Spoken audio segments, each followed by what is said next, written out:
This trash loser wasted his prime years gooning over goth baddies like it was a full-time job. But when life finally handed him a real shotty, RNGesus said, nah, hold this L instead of the Gluck 3000. My man got speed ran straight into reincarnation, except not as a cool swordsman, not a demon lord, not even a slime. Nope. Man respawned as one of the worst gacha pulls in manga history, a discount goldfish. Now he's stuck fighting off the ocean's nightmare fuel just to climb his way back up to finally meet his dream baddie. It all begins at Liantian, where a boy is sitting on a bench looking like he's having a post-nut clarity moment. Suddenly, he notices a strange red crackle in the sky that, to everyone's shock, turns into a massive monster and starts wreaking havoc on the city. Everyone's running for their lives while our nutty boy, with 200 brain ping, realizes a little too late that it's a disaster-level monster spreading death and despair. Despite his side chick calling him, our boy is locked in on that monster. He knows he can't die here. It's the day he was finally going to see his girlfriend after 3 years of gooning over Instagram baddies. But the monster doesn't give a frick and blasts the boy to crisps. In his final moments, he lies charred on the shore, regretting not seeing his girlfriend, while something slips from his hand into the water. It all began a while back when aliens invaded Earth. At first, they were just rumors, but in 1934, a giant-ass dragon fell into the north of Dongguan Sea, but the body mysteriously vanished. Then in 1947, giant crabs showed up, but this time there were way more witnesses and casualties. Then a few years ago, a giant sea monster appeared alongside a blood-red moon, but just like before, they all vanished the next day. Now discussing this beside the seaside, two dudes are shocked that the ancient city of Liantian just got annihilated by such monsters, and they're thinking they should dip too before they're next. Their loud chatter disrupts a fish sleeping nearby in the water. As it comes to consciousness, the fish notices its fins and is shocked to realize it's turned into a koi. It's the same guy from before, now transformed into a tiny little fish. Looking into a nearby mirror, the boy recalls his death by that monster and even remembers his side chick, so he decides to swim around and check things out. Just then, as he's wondering about the limits of his new fish form, he freezes, spotting the reflection of sea crabs coming straight for his ass. The boy manages to dodge them for a few seconds, but luckily there's always a bigger fish in the sea. The predators start munching on each other one by one while the boy hides inside a nearby tin can. Now he realizes it's pretty tough to survive here since the ocean is basically predator central. Just as he's thinking this, a system window pops up, notifying him that his leveling system has successfully activated. With that, a Genshin Impact mommy summons herself, instantly consuming the boy's attention. As he's still processing what's happening, she scoops him up and takes him to shallow waters, way safer than the nightmare zone he was in before. When he asks what's going on, the mommy reveals she is his system and quickly shows him his stats. The boy's name is Lin Hao, and he's basically a trash, low-level black koi right now. Without wasting time, Lin asks how he can level up. According to mommy, he needs to start eating. He quickly notices a breadcrumb and gains 0.1 evolution points after eating it. With this, Lin realizes it ain't much. But hey, it's honest work. After a while, the boy, exhausted from a whole day of devouring, dozes off on a rock. But a sudden system notification jolts him awake. It tells him he's earned 5 evolution points. He also notices the system's mermaid mommy watching him and sighs in disappointment like, bruh, all that effort for such a tiny gain? Totally unfair. Just then, he spots more breadcrumbs drifting down into the water. Someone above is tossing food in. Without wasting a second, he rushes over and eats them all, earning 0.5 evolution points. But then it hits him. Who the heck is out here feeding fish this late at night? Curiosity takes over, so he swims up to check. Above the surface, it's his baddie tossing the crumbs. She's holding a pocket watch in her hand with tears streaming down her face as she looks at a picture of her and Lin inside. She's heartbroken, saying they were so close to finally meeting again, and that Lin had promised to wait for her return. Hearing that name, the boy freezes as it's his name too. He wonders if maybe her husband also recently passed away because she looks shattered. Suddenly, the watch slips from her hand and sinks into the water.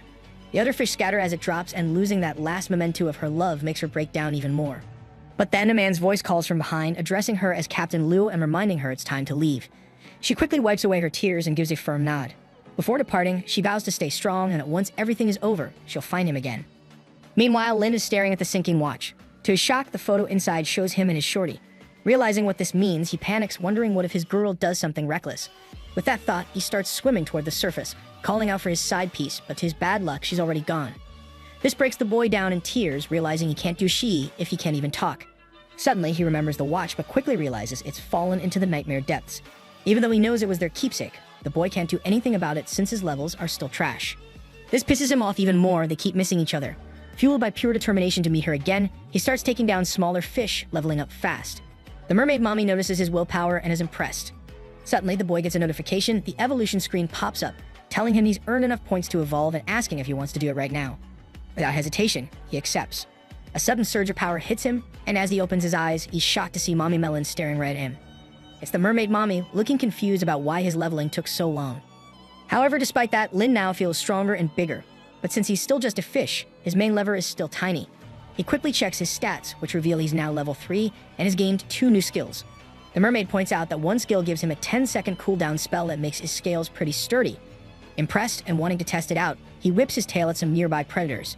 It works, and using a combo of both skills, he even manages to fend off a large predator fish. Just then, he receives a quest with 2 options, a normal one that requires him to devour 100 shrimps, and a difficult one where he has to take down a mutated creature. Curious, Lin asks if all this hunting actually has a point or an end goal. To this, Mommy hints at rewards far greater than just the quests. When Lin presses further, she even mentions the possibility of him becoming human again. Hearing that, Lin makes up his mind that he's going to get the wash back. With determination, he rushes toward the deep sea. As he spots it and sneaks closer, he suddenly gets shocked realizing there's a massive monster eel resting right beside it. The sight terrifies him as it feels just like the encounter he had back in Lianqian City. As he falls into despair, Mommy Mermaid drags him back. While being pulled along, our boy feels hopeless, remembering the good old times with his shorty. He recalls when she cooked him noodles and showed him love, but now she's nowhere to be seen. Lost in his thoughts, Mommy points it out, but he brushes it off as nothing. Seeing through him, Mommy summons a bubble and tells Lin to work harder for what he desires. And since the only thing he desires is his shorty, our boy gets motivated again. Back to hunting, Lin is surprised to find big snails. But when he tries to eat them, he can't even chew through as the shells are way too hard. It's frustrating, but then he remembers the giant eel guarding the pocket watch and wonders how long it'll take for his next evolution. Meanwhile, somewhere else near the shore in Dongchuan City, Lu, Lin's girlfriend, arrives in a military jeep.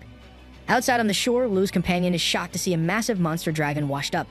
The scientists are equally confused, but Lu jumps out, shouting at them to evacuate and keep their distance as the monster could explode at any time. She reminds them of that washed-up chat's mom incident where the body exploded on the shore. She knows it was from putrid gas caused by decomposition, but also that it was one of the deadliest bioweapons in the world. Putting on surgical gloves and a mask, she orders her men and the scientists to prepare a ventilation pipe. Saying this, she slits the monster's skin and inserts a testing pipe inside its body. However, to their shock, the readings start coming back with errors. Hearing that, Lu panics and orders everyone to run. They barely make it a few steps away before the monster suddenly explodes, sending blood splattering everywhere. Back in the water, our boy is still busy munching on crunchy shrimp. Despite them giving low evolution points, they're still better than the tiny fish and help him finish his quest. As the system window pops up confirming quest completion, it also gives him a normal treasure chest as a reward. The mermaid mommy, seeing this, is shocked, and with his approval, she opens the treasure chest for him. To Lin's surprise, he gets multiple enhancements to choose from, and he goes for razor-sharp teeth. The moment he picks it, Mommy urges him to show her, since all these perks are random, even as the system. She's excited to see the outcome.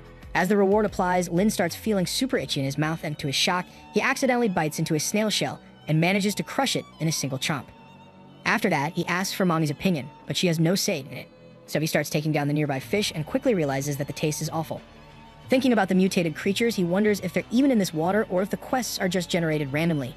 Despite being in the system, Mommy is clueless, which makes Lin wonder if those creatures are really in the same waters, and maybe even like the monster that killed him. As he's lost in thought, he suddenly feels eyes on him. But when he looks back, no one's there. While he's still processing it, 2 guys suddenly release tons of pleco fish into the water. Lin notices them, but before he can question what's going on, something big flashes past him. It's the monster eel charging straight toward the pleco fish. Seeing that, Lin's system starts blaring warnings of high danger levels, urging him to prepare for a fight. As the eel dives in, Lin sees it as the perfect opportunity to take down his target. The eel now has an equal contender in the swarm of pleco fish, and while they're fighting, Lin knows he can swoop in as the sneaky third party. While watching, he notices a small pleco fish sneaking up behind him and quickly munches it down. Despite it being tough to swallow, Lin is shocked to see it's worth 10 evolution points, which seems like a solid deal. But while Lin is busy feasting, the gigantic eel finishes off the last pleco and finally locks its monstrous eyes on him. Lin tries to keep calm, but notices an open wound on the eel's body. As the eel lunges for him, he dodges and hides among some nearby rocks. Annoyed, the eel starts pounding on the rocks, trying to flush him out, while Lin hopes he'll just lose interest and go hunt something else. Still, that strange, uneasy feeling lingers in him. But as the pounding doesn't stop, Lin realizes he needs to act before he's crushed to death. He makes a desperate dash for his life, but to his bad luck, the eel snags him with its tongue in a snap. Struggling, Lin realizes this might be GG for him. And in one last desperate attempt, he unleashes his offensive skill while thinking of his shorty waiting for him. Meanwhile, on the shore, his shorty barely manages to escape the blast, protected by her simp assistant shielding her from the falling debris. As the things settle, she thanks him only to freeze in shock when she notices that the monster left behind eggs scattered everywhere.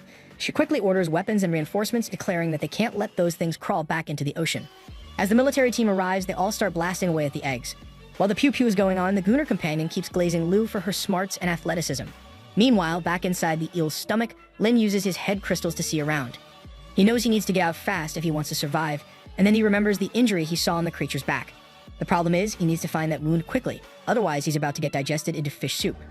Luckily, Lin feels a bit confident thanks to his skills, and before long he finds the wound. But to his surprise, it's already healing because the eel's been munching on veggies. Pinpointing the exact spot, Lin activates his Hardened Scales spell and charges straight at it. With that, he manages to tear his way out of the monster's body, leaving the eel screaming in pain as it retreats back into the depths. Looking back, Lin realizes that if it hadn't worked, he would have turned into eel poop by now. Now catching his breath, he asks Mommy if there's some kind of portal in the depths, since all these giant creatures keep coming from there. But she doesn't know either. Leaving the mystery for later, Lin focuses back on the leftover smaller plecos and quickly wipes them out. Despite them tasting awful, Lin manages to rack up enough points for his next evolution and accepts it. Checking his status, he sees he's now level 4, with new skills and even a passive divine power. Mommy is just as surprised by the evolution perks, and to test them out, Lin starts biting metal and other hard stuff like it's nothing. Even with that powerful passive, Lin feels a little down. He's still tiny compared to that massive eel. Suddenly, the system updates his quests, adding a couple of new normal ones while keeping the same difficult one. Reading through them, Lin chooses the 100 pleco quest, but while devouring them, he's shocked to stumble across an empty pleco shell with a strange worm inside.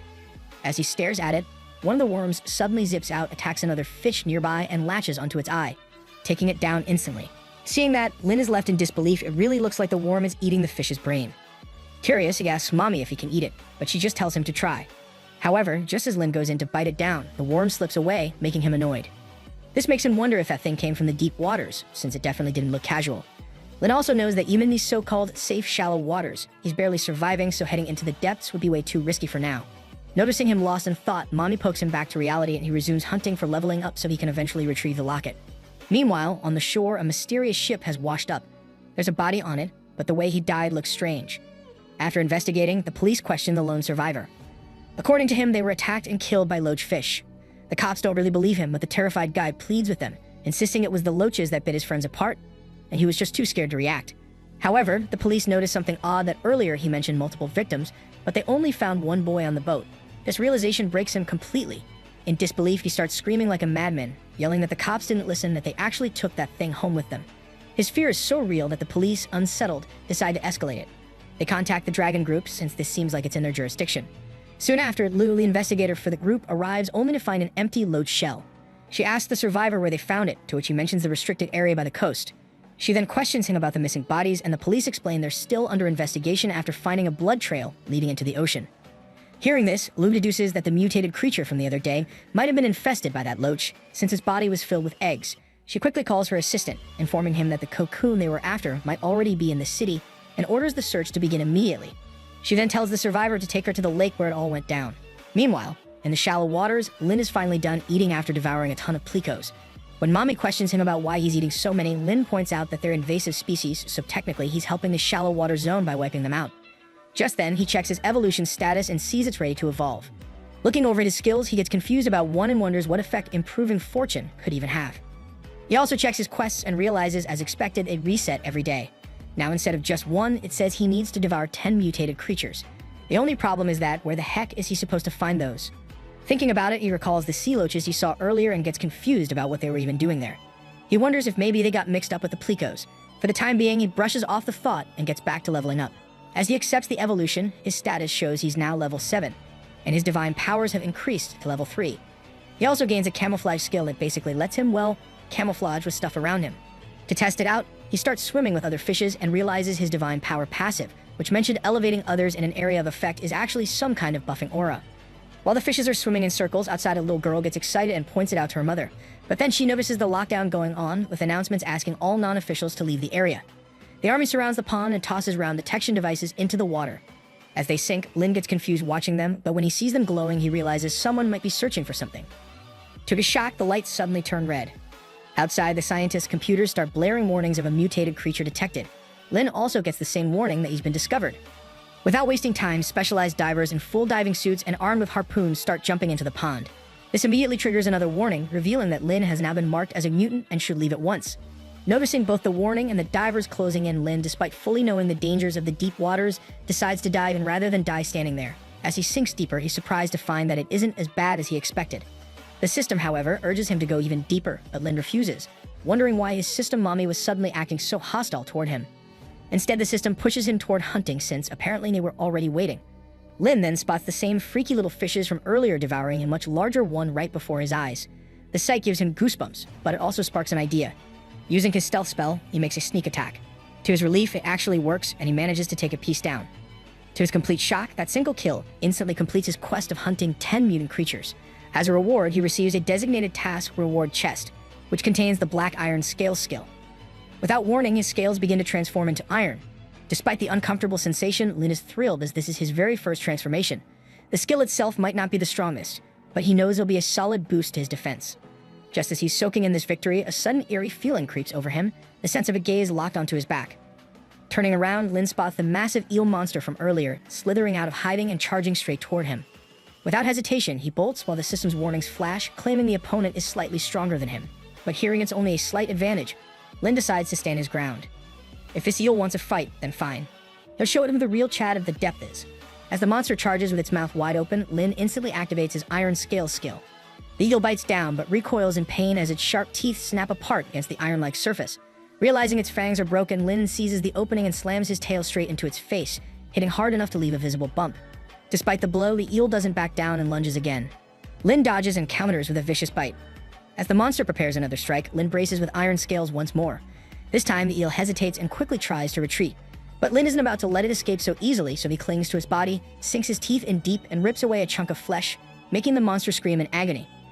In desperation, the eel attempts to coil its tongue around him, but Lin's strengthened body is too much. With raw force, he pushes his way inside its mouth, tearing through its insides like a raging beast. Moments later, he bursts out of the monster's body like a cannonball, leaving the massive eel collapsing lifelessly in the water. A notification window pops up announcing that he has slain the mutant red dot brocade snake. Lin barely notices, too busy tearing into the eel's flesh, determined to claim every bit of what's his. Another notification quickly follows, revealing he has gained 500 evolution points from consuming the mutant meat. The sheer amount stuns him, until the system mommy explains it's because he has taken down a creature above his level, granting him unexpected gains. Before he can even process it, the mommy touches his crystal, which suddenly lights up as powerful energy surges through his body. His vision blurs and his senses spin, and when he finally opens his eyes, he is stunned to find that he is no longer in his fish form but standing in a muscular human body completely naked. Looking down at his hands, Lin realizes with shock that he is truly in his human form. Overcome with excitement, he grabs hold of the mommy, only for her to inform him that the transformation is only temporary. She explains further that, at his core, he remains a fish. This body grants him no combat abilities and allows him to speak only with her. Despite these limitations, Lin wonders if he can finally step ashore. The system confirms that he can, but she also warns that he looks like someone straight out of a Tarzan film set, and without proper clothing, he risks being arrested for indecent exposure. Clad in nothing but seaweed underwear, Lin cautiously peers out of the pond and spots a small storage room nearby, an area rarely visited, used for unclaimed or lost items. Seeing an opportunity, he slips inside, scavenges for clothes, and dresses himself. Keeping the pocket watch with him, he emerges looking like an oddly dressed delivery man. As he makes his way forward, Lin runs into military personnel stationed near the pond. The guards immediately shout at him for disobeying evacuation orders. At that moment, Lin notices Lu's assistant speaking with the soldiers on the phone, attempting to get permission for the head of the research team, Lu, to enter after forgetting her ID. Hearing her name, Lin realizes this must be his shorty and instinctively tries to rush toward the assistant. The guards, however, restrain him while the assistant catches sight of him and grows curious about how he managed to appear in such a heavily restricted area. As Lin points toward the pocket watch in his hand, the guard quickly realizes he cannot speak. Noticing this, Lu's assistant takes the watch, at first wondering if it was meant for him. However, upon opening it, he discovers that it belongs to team leader Lu. Though puzzled by the gesture, the assistant does not recognize Lin's face and instead asks if he knows her. With no response forthcoming, he assures Lin that he will deliver it to Lu himself, then orders Lin to head home. Before Lin can act, Lu herself arrives at the site, requesting updates on the evacuation orders. Seeing her, Lin instinctively lowers the brim of his cap, aware that he cannot speak and uncertain of when his temporary form might vanish.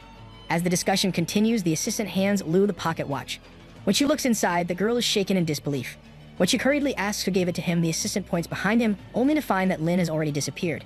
Left with no explanation, he assumes the stranger was merely a passing tourist and decides to resume his duties. Outwardly, the team moves on, but inwardly, Lu cannot ignore the possibility that the man was Lin, that he might still be alive. Meanwhile, hidden in the bushes some distance away, Lin watches everything unfold. He silently promises himself that one day he will explain everything to her. At that very moment, the system window flashes a warning that his transformation spell is about to end. Forced to act quickly, he strips off the borrowed clothes and plunges back into the water. The experience leaves him unsettled. If he can assume human form, then perhaps he can also transform into other creatures.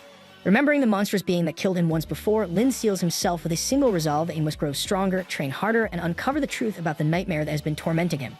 Meanwhile, at the city's research center tower, Liu submits an application form that immediately draws the attention of senior researcher Zhang. Concerned, Zhang urges her to reconsider, warning that the injection of the experimental virus carries enormous risks. As a researcher, she does not need to put herself through such danger. But Liu remains firm. She insists that she has already thought it through. Her true desire is to transfer to the action team. Zhang, however, knows she's doing it for Lin and reminds her that the world is facing a disaster-level threat, so it's not the time for personal feelings.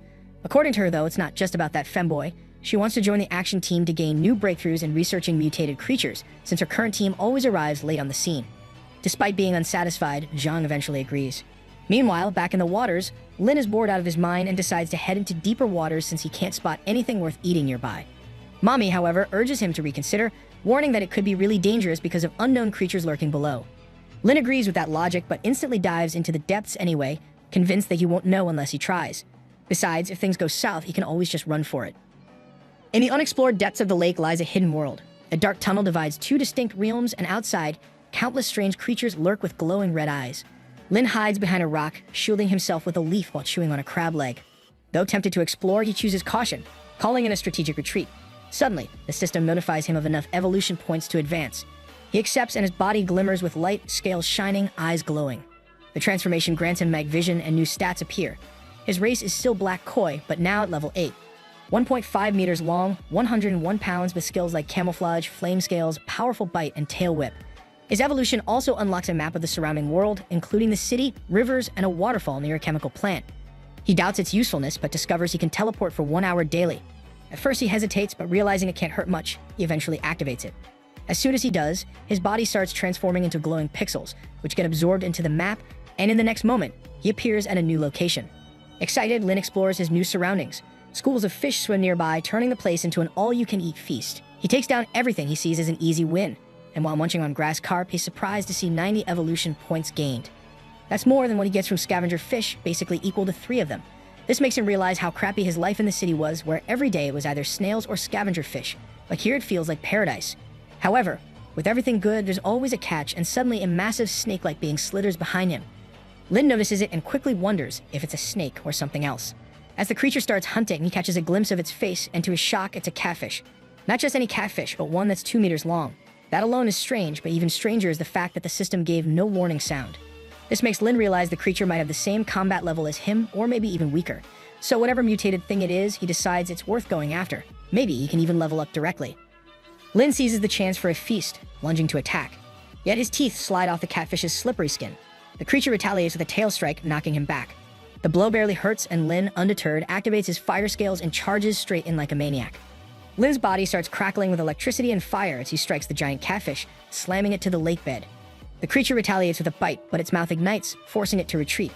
Lin presses the attack and drives it back, yet before he can finish the fight, his teleport duration expires. As he fades, his eyes catch a terrifying sight of a bloodshot eye and a white figure with glowing red eyes, standing in a desolate forest. The vision reminds him of the monstrous being from Lion Tian, and a deep unease fills him realizing that the city might be in danger again. Before he can act, he's pulled back to the city lake, still reeling from that disgusting feeling. The image of the white figure and the bloodshot eye burns in his mind. He knows he cannot mistake that presence, as something about it feels far too familiar. Hearing this, Mommy advises him to go back and take another look. But the question is how he can return. With a casual motion, she creates 2 glowing bubbles before him, one showing his human form, the other his fish form. The choice is clear. Wait until tomorrow to teleport and hope for another chance, or swim now toward the river 5 kilometers away, though his strength will not last, and he will turn back into a carp long before reaching it. As the memory of the creature drives him, he chooses without hesitation, touching the bubble of his human form. Doing that, he swims toward the surface where he finds Liu with her assistant, talking about her leaving. According to her, she'll head out the next day after wrapping everything up. Lin, overhearing that, is confused. Meanwhile, her assistant claims he already knew she wasn't the type to just sit around dissecting mutated creatures in the lab. She admits she was excited when first invited by the team, feeling a sense of purpose from them. But after learning the secrets, her intentions changed. The assistant, lighting a cigarette, argues that while the mutated creatures might pose a huge threat to public safety, the GT virus they carry might not be entirely useless. Liu agrees, pointing out that action team members are injected with it to enhance their strength and abilities, and if they want to break limits, they just increase the dose. With that, the guy respectfully says his goodbye, hoping to see her safe, to which she replies that she will be, since someone is waiting for her. As they bid farewell, Lin also leaves and, taking his human form, goes on a stealth mission. While running through the woods, he recalls Lu talking about joining the dragon team to research mutated creatures, and now they were about to embark on a dangerous mission. Realizing this, Lin wonders if he too carries that virus, but his system mommy just updates him that he's got 40 minutes left in his human form. Hearing that, Lin picks up the pace and eventually reaches the water. He takes a moment to catch his breath, realizing it took way too long, then jumps straight in, transforming back into his fish form. There, he starts devouring different adult fishes, gaining evolution points left and right.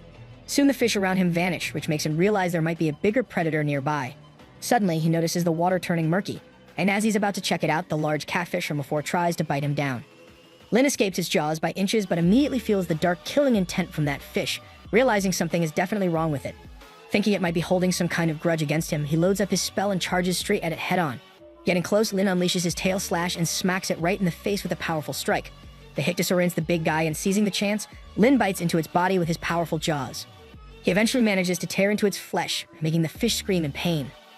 Chewing on the pieces, Lin realizes it actually tastes pretty good and wonders if it would have been easier to take it down without all that slime on it. He's also confused about why it got so aggressive so quickly and how many points he's going to get from it. After going full mukbang mode, Lin racks up a fat 3,000 evolution points, levels up to 9, and upgrades into a fire scale black koi.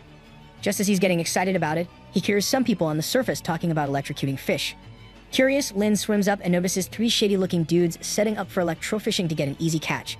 Lin finds a pretty filthy way to hunt, but as he's observing them, the guys suddenly notice him. They get hyped seeing such a big fish, but to their horror, Lin leaps at them with his mouth wide open. Terrified for life, the guys drop everything and run. That's when Mommy points out that by doing that, he just drew even more attention to himself, and now Dragon Team might be onto him at any moment. Hearing that, Lin suddenly gets really worried. At the police station, the 3 shady dudes are explaining what happened. Of course, they're exaggerating the size of the fish and how it attacked, while the officers are struggling to hold back their laughter. The cops ask if the guys have been drinking, but they deny it, insisting they were totally sober while fishing. But then, when the police bring up that they were illegally fishing during a closed season, all 3 of them suddenly fall silent and start stammering. Nervous and embarrassed, they make a quick excuse and bolt out of the station. Left behind, one of the officers points out that maybe those guys weren't completely lying, since just a few days ago, they actually received a document. The officers decide to report anyway, figuring it's better to be safe than sorry. Meanwhile, back in the water, Lin is annoyed after searching all night and still not finding that monster he saw. Just then, he remembers his task reward and opens up his quest panel. Excited to see it's basically an all-you-can-eat buffet of quests. To his surprise, all the tasks are already completed, thanks to those shady dudes and their electrofishing. Now that Lin has met the evolution conditions, the system window pops up asking for confirmation. Wasting no time, our boy accepts it, and as he's hit level 10. He also gets to open the quest reward chest. From the skills, he chooses sharp horn, and suddenly, feeling an itch in his forehead crystal, he sprouts a mystical horn. It feels kinda weird to him that a koi just grew a horn, but he's hyped to see it sharp and fast, something that could definitely pack a punch. With that, he decides to test it out tomorrow in the cold waters. Meanwhile, inside the driving team's conference room, all the officials are gathered for a tense meeting. Lu's assistant briefs the heads, confirming they've locked down the target's location and promising that next time, they'll secure it. On video call, the chief of the organization stresses the urgency, reminding everyone that with such a dense population in the city, things could spiral out of control if they don't act fast. The assistant assures him the Dragon Team will give it their all. But just as the meeting is about to end, the chief shares something unsettling. A massive catfish carcass recovered from the cold water level. Its skeletal structure is nothing like a normal fish, with bizarrely mutated teeth and warped bones. The room starts buzzing with panic, but Lu steps closer to the screen for a better look. Studying the bones, she deduces that it's most likely a GT virus-evolved fish, and if that's the case, then there must be an even stronger creature that hunted it down. This realization spreads more panic as they wonder just how big of a monster is lurking in the waters and what it's doing so close to the city. At that moment, an executive leans in and whispers some new info to Lu's assistant. As Lu continues explaining, the assistant adds that the police just reported 3 men claiming to have seen a koi fish bigger than a human. With that, the Dragon Team immediately sets their next target, the unknown mutated koi fish. The next morning, Lin sets his sights on a wild boar, ready to test out his shiny new horn with a one-hit KO. Moving quietly from the water, he lunges forward and lands a clean stab right into the boar's head. The beast thrashes and screams, but eventually collapses. Seeing that, Lin is excited, until he realizes his horn is stuck in the skull. After some struggle, he pulls it free, making a mental note about the importance of growing actual limbs. Still, a win's a win, and he can't help but feel proud of that single strike. System Mommy, ever the advisor, suggests he switch into his human form to get those limbs he wants. Lin agrees, but insists he needs them in battle form, not just for show. Carrying the boar back to the water, Mommy points out how natural he's become in his fish body, and Lin has to admit it doesn't even feel that strange anymore. When it comes time to eat, the fur turns him off at first, but after cleaning it, he digs in. To his surprise, the chewy boar meat isn't bad at all. The system rewards him with 350 evolution points, not much, but still progress. Lin's just happy as never in his life did he think he'd be eating boar like this. With that, he decides to teleport back to this place tomorrow, as it is perfect for quick leveling.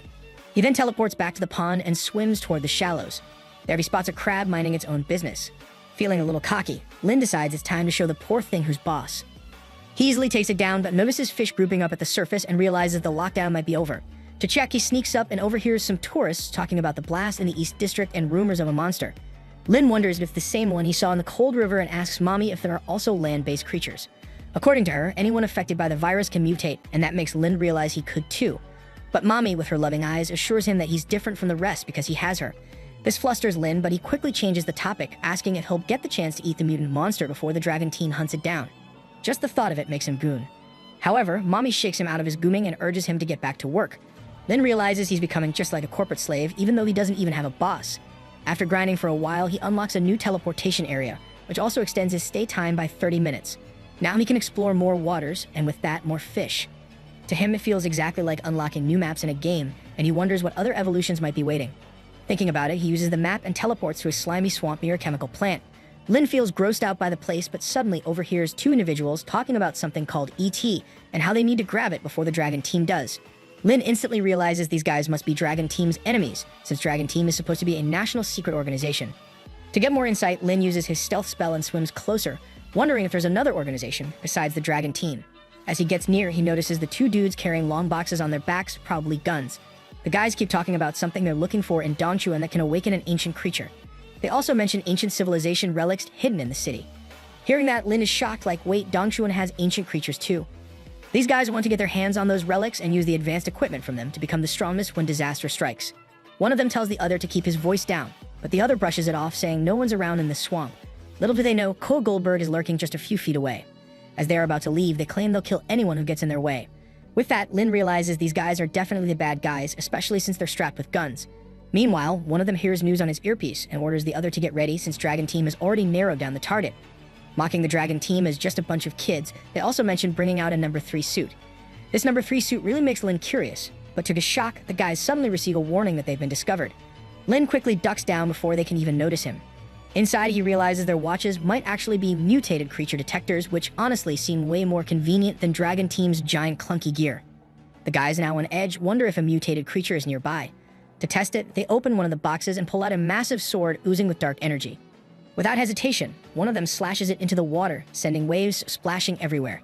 Even though Lin is underwater, the force tosses him out, making him realize just how insanely strong the presence is. The guys spot Lin flying out and immediately recognize him as a mutated creature. Getting exposed, Lin bolts while the guys chase after him, hyped up at the thought that his big mutated body might be carrying the infamous GT virus. As the guys keep chasing, they're shocked that this fish actually knows how to run away, like it's got some kind of intelligence. Meanwhile, Lin also realizes these dudes aren't ordinary.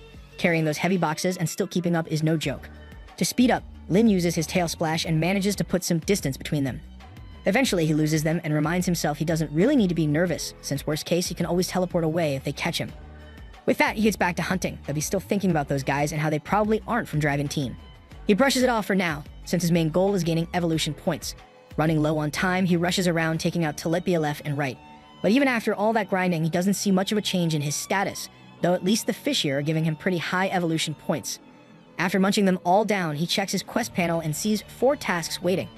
Most of them are easy, but the tough one really stands out. He needs to find 10 mutated creatures. Deciding to ignore it for now, he focuses on leveling up instead. As he munches more, his teleportation time increases to 2 hours, and his map exploration area also expands. Things are going pretty nicely, so Lin decides to keep farming, but then he notices the surrounding fish suddenly fleeing. Something's off. And that's when he spots a person in a full-on warrior suit charging straight at him with a sword drawn. Lin recognizes the sword from those 2 dudes earlier, and while he's still processing it, the guy suddenly slashes at him. Lin barely manages to dodge, but to his shock, the guy blinks right behind him and lands a hit, slamming him down into the ground.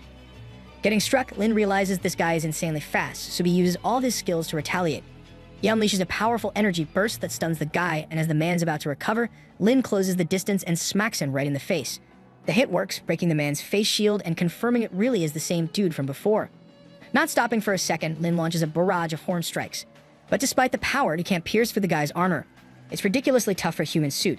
As the guy prepares to strike back, Lin quickly tail splashes him and follows up with a hard bite to the forearm. But even then, he realizes the armor is made of some absurdly tough material. His teeth can't even dent it. Meanwhile, the guy inside the suit is stunned, watching this crazy koi beast go feral, desperately trying to rip apart his armor. No matter how hard he hits back, the fish refuses to retreat. And then, just as things are about to escalate further, luck turns in the guy's favor. Lin's teleportation timer expires, and with a warning straight from hell, our boy gets yanked right back into the pond water. Still, he can't help but keep talking about that sharp blade the guy had. Lin knows if he'd gotten hit one more time, it would have been GG. That sword didn't look like any ordinary weapon, it was insanely sharp. And the armor looked like it came straight out of some advanced tech lab. As he's lost in deep thoughts, Lin remembers the guys talking about civilization ruins and starts wondering if that sword and armor came from there. System Mommy listens patiently as our boy keeps yapping about how the virus, mutated creatures, and now the ancient civilization might all be connected. According to his theory, maybe a long time ago, an advanced civilization came to Earth, but when it collapsed, it left ruins behind, and the virus they left mutated monsters. E.T. could just be an intelligent being they left as a final goal to reopen the ruins and awaken their ancient ancestors, who are basically mutated creatures. If that's true, Lin realizes their world might actually be in danger, and the only way to fight off that disaster is for him to evolve as fast as possible. After more hunting, our boy finally reaches level 15. Thanks to quest completion, he also receives a blue treasure. Reading the status, he's shocked to see a new ability, Night Combat, which grants him improved night vision and a 10% strength boost. That may not sound like much, but Lin gets hyped because later on, that extra 10% could easily be a game changer. Meanwhile, back at the chemical plant, the two dudes are sitting by the swamp despairing. The other guy asks the armored suit dude about the mutated creature, and he responds that the thing just disappeared into thin air. That makes them realize it might actually have teleportation powers. The guy then notices the damage on his companion's armor and points it out. The armored guy is disappointed, grumbling that despite all the effort it took to get that armor, a simple fish still managed to bite into it. As they prepare to leave, the armored man can't shake off the flashback of Lin's vengeful eyes, realizing there's something very wrong with that fish. He knows he should report this to his organization. Otherwise, it might fall straight into Dragon Team's hands. Meanwhile, on the internet, chat groups are buzzing about the curfew in the Eastern Division, speculating whether something appeared there, or maybe something even more serious. Back at the Dongchuan River, our boy wakes up from a nice sleep to find his task tab refreshed. He realizes that whether he completes half or not, the tasks reset automatically every morning. Suddenly, another notification pops up about his map upgrade. It's a brand new map, but as he's scrolling through it, Lin gets a strange, uneasy feeling. Following his gut, he swims to the surface to check things out, and that's when he notices what looks like a blast coming from the nearby mountain. To investigate more, Lin turns into his naked human form without a care in the world about System Mommy seeing his dong shalong. Meanwhile, at Dongchuan Mountain, soldiers are scrambling into position in a full panic. They've been ordered to block all paths and be ready to kill once the target is confirmed. Lu is also on her way, driving a jeep up the mountain, following her higher-ups' orders to make sure the target doesn't escape. Upon arrival, Lu's assistant sets up his sniper and reveals that he's found traces of the L organization, basically a bunch of madmen who inject themselves with the GT virus without caring about the consequences. Lu takes her position as well, noting that E.T. is injured and vulnerable, and orders her assistant to hold back the L organization men so they don't interfere. The assistant is locked in on one of the L organization guys who's holding a grenade ready to shoot if they try anything stupid. He knows these maniacs are dangerous, and with all those explosives, they might actually be planning to blow up the entire mountain. As Lu discusses the strategy with her soldiers, a suspicious drone suddenly appears above them. Lu spots it and instantly panics, shouting for everyone to activate their armor and get into defensive positions. And just as she gives the order, a massive blast engulfs everything. Somewhere else in the forest, Lin is sneaking his way toward the blast. While moving, he's surprised how System Mommy already knows the path, even though it's heavily guarded. Brushing it off, she asks him why he came here. According to Lin, the moment the explosion went off, he felt a mysterious force resonating with him from that direction. While chatting with System Mommy, Lin overhears voices nearby talking about cutting communications, bragging that they managed to blow up the Dragon Team leader, and now they need to find the injured E.T. Hearing that, Lin realizes both sides are after E.T., and judging by the voices, they're the same guys from before. If he follows them, he's bound to find E.T. Meanwhile, the guys themselves are still shaken by how that fish tore through their armored suit, but they brush it off for later and focus on finding E.T. From the nearby bushes, Lin is stunned by their insane speed, until suddenly, he hears someone else nearby. When he goes to check, to his surprise, it's Lu absolutely gunning down an ugly monster. After taking it down, Lu radios back that she's found E.T. But to her shock, the other guy is already there, standing with his sword out, ready to fight. Noticing her, the guy walks toward Lu and suddenly lunges, but to his surprise, someone grabs his arm. It's Lin, radiating with immense energy. Our boy knows he doesn't have much time left in his transformation, so he has to make it a one-hit kill. With that, he stabs the guy with his own sword. The man freezes in disbelief, struggling to understand who Lin really is. Then suddenly, he recalls the fish from before and starts maniacally laughing, realizing it's him. While laughing like a lunatic, he casually pulls the sword out of his body and hurls it toward Luo, who barely manages to dodge it. Seeing that, Lin gets enraged. He charges up a punch with immense energy and slams it straight into his gut. The impact creates a massive energy blast, so bright it nearly blinds Luo. As the dust settles, Lin quickly dives back into the water, while she rushes toward the riverbank calling out for him. Watching this, Luo realizes it really was Lin, but she has no idea what's happening to him. Meanwhile, underwater, our boy internally assures her that he's got his own missions for now. Their little love-dovey scene doesn't go unnoticed, and System Mommy immediately starts acting like the third-wheel side character. But Lin can't shake off a weird feeling. In his human form, he feels a bit different than before, even though he doesn't have the same powers as his koi form. On the surface, realizing E.T. is missing, probably having escaped during the commotion, Luo informs her team to start searching for it. Meanwhile, down in the water, Lin hears about it and starts speculating that E.T. might be looking for a spaceship to get back home. Problem is, he has no clue where to even find one. Realizing System Mommy might know, he starts glazing her out the wazoo, begging for help. She's confused at first, but Lin explains she can help him avoid detection and locate the spaceship by tracking electronic signals. Despite brushing him off at first, she eventually gives in and uses her powers, instantly locking onto the spaceship at the mountain top. Wasting no time, Lin shoots toward the surface, knowing they can't let E.T. escape. If it gets away with important info, the whole Earth could be in danger. Meanwhile, on the surface, E.T., with his sword beside him, is by the lake drinking water. While doing that, he notices some fishes and quickly dives in, starting a hunting spree. Lin, who's also nearby, catches the strong smell of blood and realizes something is definitely up. As E.T. keeps tearing through the fish, he suddenly gets a warning of an enemy nearby with higher combat power. Turns out, it's exactly who he was looking for, Lin. Lin doesn't waste a second. He channels his spell and charges at E.T. at full speed. The strike lands right in E.T.'s eyes, blinding him for a moment. With Lin's horn stuck in his eye, E.T. stretches his arm out and comes down with full force to slash him. Lin blocks it. He already knows they all love using the same move, but despite blocking, it still hurts. His horn even gets slightly cracked. As Lin is stuck in thought, E.T. suddenly blinks above him and goes for another heavy hit. Lin retaliates, shattering E.T.'s sword into pieces on impact, and immediately follows up by biting off the monster's arm. He thinks that without the blade and the arm, the guy won't be as strong.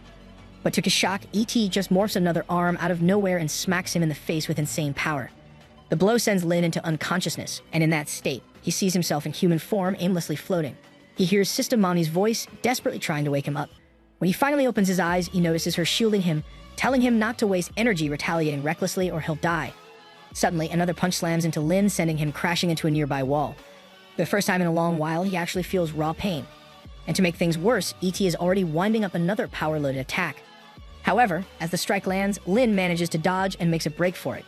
Despite getting some distance, E.T. grabs him by the tail and calls him a pesky little fish. Lin, not backing down, activates his flaming body spell, burning E.T.'s hand. He follows up by channeling all his spells at once, biting into E.T.'s arm, then stabbing his horn straight into E.T.'s face, driving him down to the ground with flames erupting all around. After a brutal struggle, Lin finally manages to roast the guy to a crisp. He takes a deep breath of relief, thinking it's finally over. But up on the surface, the Eagle Organization goons are already searching for E.T. Lin is surprised by how quickly they showed up. From the look of them, they definitely don't seem friendly, more like the type to kill him on the spot.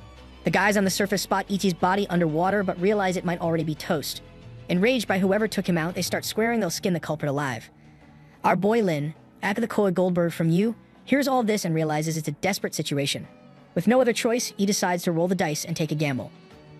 After devouring the E.T. corpse, Lin transforms into a full humanoid lizard, stronger than ever and finally able to move freely on land.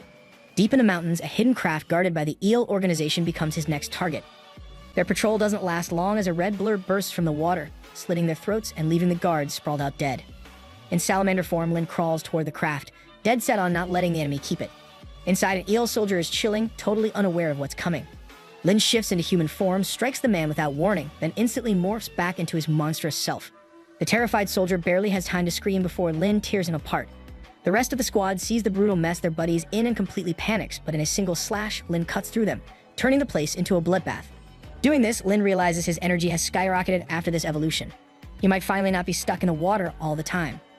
He transforms back into his human form and heads toward the control panel, but when he looks at it, he doesn't understand a damn thing. Instead, he notices a strange box nearby. Remembering that something like this might exist, he grabs it and takes it with him. Outside, System Mommy is stressing, asking why Lin is standing around like he wants to be caught by the dragon team. She's nervous about them rolling up and spotting him, but Lin's already got an idea. Smirking, he sets fire to the craft and its surroundings, knowing the flames will grab the dragon team's attention. To him, it's the perfect way to send a signal, without exposing himself directly. The fire rages through the clearing, and soon far away, Dragon Team scouts spot the blaze. Suspicious, they report it as another possible act of a mutated creature. Lu and her assistant arrive, carefully studying the scene and realizing they should investigate the spaceship. Just as they're processing it, a nearby guard calls out, informing them that ET guts have been found. Realizing the ET got eaten, Lu's assistant is shocked, wondering if some mutated creature devoured it. Hearing that, Lu quietly recalls Lin in her mind and knows it's connected to him, but she doesn't reveal anything. Out loud, she just claims she has no idea what it could be. The assistant adds that the ET had only landed a little while ago. Lu, acting calm, tells them not to overthink it and suggests focusing on the spaceship, since they could learn a lot from it. Inside, though, she knows she can't let them dig too deep or they'll uncover Lin's involvement. Meanwhile, her assistant realizes something else. They still haven't found ET's weapon. And deep under the water, Lin has already hidden that very sword, carefully covering it up with stones in a cove. System Mommy, seeing it, realizes that even after all that, they've got a weapon but can't use it. So Lin decides to just trash it for now. But he's hyped about one thing: he actually crossed over from a fish to an amphibian. That means he can cross species now and even talk too. Then his eyes go wide when he checks the quest log. It's asking him to take down a level 1 warrior. Lin's mouth drops open. He literally put his whole ass effort into taking down a level 2, and now level 1 might as well be a death sentence. System Mommy suggests he just skip it, but Lin internally feels like he can't. It's like leaving a test paper blank, it just doesn't sit right with him. Letting it go for the moment, they decide to get back to hunting. While searching, they notice hundreds of mutated mudskippers being tossed into the lake by 2 farmers, who, job done, are already heading off to get drunk for the night. As they're about to leave, they hear some noise from below the water's surface. Suddenly, Lin blasts them with a water beam packed full of those mutated mudfish. Seeing that, the guys freak out thinking it's a ghost and run the hell away from there. Climbing out of the water in his amphibian form, Lin wonders if those were the same guys trying to hunt him down. But before he can think too much, he notices multiple bright red lights glowing from beneath the ocean. Next thing he knows, hundreds of crawfish launch themselves straight at him, claws wide open. That's when Lin realizes they're mutated crawfish. But instead of being scared, he's actually excited, seeing them as a buffet. As they all charge, our boy fires off a fire beam, frying a bunch of them instantly. Munching away, the system chimes in, showing he just chained 100 evolution points off the meal. As he's checking his status, one of the bigger ones smacks him head-on, making Lin realize he really shouldn't underestimate it. The thing looks big and fast, and even though it lands a few hits, Lin manages to dodge most of them. He then counters with a fully charged horn strike, but the crawfish blocks it with its claws, locking his head in a claw grip. This surprises Lin, but he's not a little fish anymore. Using his limbs, he crushes the claws and follows up by slamming the crawfish straight in the face with an immense burst of energy. His own claw hurts from the hit, but before the crawfish can retaliate, Lin activates his Burning Flame spell, roasting the crab into a well-done dinner. He devours it, joking that his teeth hurt more from eating them than from actually fighting them. To his excitement, this also completes his difficult task. When he opens the reward chest, an immense surge of energy floods into his body. With a grin, he calls out to System Mommy, wanting to show off. To her shock, Lin suddenly blasts out literal Godzilla-like beams from his mouth, flames he can even shoot underwater. System Mommy immediately warns him not to try that in the mountains unless he wants major trouble. While they're talking, Lin spots a mutated mudfish swimming by and chomps it down, realizing the city's entire water supply might be crawling with these mutated fish, which is a problem way bigger than just dinner. Meanwhile, Mommy suggests he stay inside the water for now since he's got organizations on his back. Ignoring her, our boy starts wondering why they dumped these creatures into the inland river, then remembers it's probably just to buy time. That makes him realize they're trying to keep the Dragon Team busy, so he's got to do something. Swimming out of the water and transforming into his human form, our boy knows he can't let them take his home, Dragon Lake, that easily. With that determination, he starts running through the woods. When System Mommy asks what he's doing, he casually reveals he's just craving some mudfish. At the Dragon Team headquarters, Lu's assistant is briefing the officials about people releasing mutated creatures into different areas. He slams the desk, pointing out that the mudfish aren't dangerous by themselves, but they can take a human body as a host. Because of that, they need to seal all the waters and wait for further instructions from the higher-ups. The officials agree. Meanwhile, Lu and the other scientists are observing a strange mutated creature with wings wreaking havoc. One of the scientists reveals the sheer size of the beast and notes that it can generate extremely terrifying heat with an unknown temperature. Lu immediately asks for its location so they can launch an attack, but another scientist explains it's too fast and never stays in one place for long. The old man Zhang steps in, pointing out that based on its trajectory, it looks like the creature is heading toward the Atlantic Ocean. But there's another matter that requires attention. With that, he introduces Lu to the others, revealing she has a surprise for them. To their shock, her team has acquired an entire alien spaceship. Hearing that, the scientists get hyped, since aliens usually destroy their crafts after landing. This time, though, they actually managed to get their hands on one. The old man also points out that the ET creature looked ridiculously strong, it had battle scars, but still ended up dead, which means something even bigger must be out there. He also mentions the missing sword of the creature, which makes the scientists speculate. Either the eel organization snatched it, or the creature that killed it ate it along with the body. As they're chattering, Lou drifts off in thought, wondering if it's really Lin who pulled that off. The old man then shocks her by mentioning that the city branch has already detected a giant mutated creature, which might be the one that killed the ET. According to him, they've already sent a team to hunt it down. Hearing that, Lou realizes she needs to reach Lin and help him, so she hurriedly requests the old man to arrange the GT virus for her as soon as possible. He agrees while Lou prepares herself to take full responsibility for the consequences. Back on the shore, Lin takes a sigh of relief after cleaning up all those mudfish. Despite him doing the work, it's his system that's feeling tired. Lin, though, is really starting to feel overwhelmed. Handling mutated creatures, dealing with ET business, and saving humanity all in just a few days is a lot. Still, because he wiped out so many mudfish, he gets another reward. As he clicks it, an immense surge of purple energy flows into his body. He suddenly feels itchy, like something's crawling inside his head, then realizes he's literally growing a brain. A notification window pops up revealing he's unlocked a new skill, Berserk Mode. It boosts his combat power for 10 seconds with a 24-hour cooldown, but after that, he'll be weakened. Lin doesn't like the sound of that at all. While he's still processing it, a blast suddenly erupts from a nearby cave. System Mommy points him in the direction, and when Lin arrives, he's surprised to find the entrance is just his size, letting him crawl in like a rat. He reaches a dead-end wall, but manages to poke a small hole in it. Peeking inside, his jaw drops as there's a freaking T-Rex in a test tube. And not just one, multiple of them, frozen in time. Lin quickly asks the system to detect their combat strength, but she finds no sign of life in them. Still, Lin swears he just saw them moving. Suddenly, to their shock, the warning lights start blaring. An unknown combat entity has been detected nearby. Out of nowhere, a massive wave crashes into the cave, breaking the walls apart. Lin can't help but wonder what kind of creature is strong enough to control waves like that. As he's trying to process it, a huge swirl forms right in front of him and begins sucking him in. Lin tries to stay calm, reminding himself he could just teleport back at any moment, but then he changes his mind. No, first he wants to see who's behind this. With a push of power, he breaks free of the squirrel, only to be shocked when everything outside looks perfectly calm, as if nothing had even happened. But when he looks back, the squirrel is gone. What follows next, though, leaves him stunned. A 2-meter-long, high-level mutant crawls out. The system immediately pops up, informing Lin that if he eats this creature, he'll also gain its abilities. That makes our boy way too excited, already wondering just how many evolution points he could rack up from something that can literally control seawater. Just then, the creature shoots out a bubbly water beam, forming strange electric bubbles that hover around him. To Lin's surprise, the bubbles don't just pop, they actually follow him. One even makes contact, shocking him from the inside out with a jolt of electricity. Getting up, Lin realizes it doesn't really hurt, but it's enough to leave him dazed. With that, both sides start blasting beams at each other. When Lin's finally had enough and fires his own flame beam, he's shocked to see a tentacle rising straight out of the fire.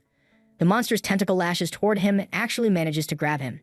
That's when Lin realizes these two creatures aren't just strong, they're working together intelligently. He knows he needs to get serious if he wants to make it out alive, so he ignites his entire body in flames, burning the monster's tentacle until it recoils back in pain.